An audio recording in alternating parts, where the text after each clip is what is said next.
Leina la ka ke Tuntulele Elizabeth ke Fetoge go tswa Majamantsho. Business ya ka ke simolotse ka 1997 ke godisa bongwana ke ka yone. O rekisa dijo di tshwana le magwinya, coffee. Le mmidi o monate o. Kgwebo e tsweletse go ka motshedisa ebile mo kgontshitse go ka isa bana ba le babedi kwa sekolong. Kgwebo e ya mo toropong ya go rekisa e nthusitse thata. Ke kgonne go dira dilo tse dintsi, ke tsentse bana sekolo, ke agile, ke ntse ke tsweletse ka go nna ke ntse ke ithusa ka yone business e.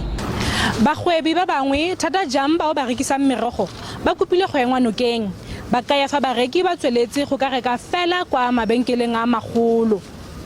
Re kopa batho ba tlo re supporta since well ba ga ba sa reke kgwebo ya rona ya go tlase, so ba tabogela ko teng ba nana go dio tsa gona di fresh and they are fresh, they are cheap, so re kopa gore ba tle gore etletsa. Ra sokola bana ba rona ga ba bereki, ba tsene dikolo ga ba bereki, re ba tshedisa ka yone kgwebo e re dirang. Bagwebi bano ba solofela fa ngwaga wa 2023 e tla nna e botoka bogolo ba lebeletse ikonomi ya selegae. Ke Tebogo Phakedi wa dikgang tsa SABC mo Mahikeng.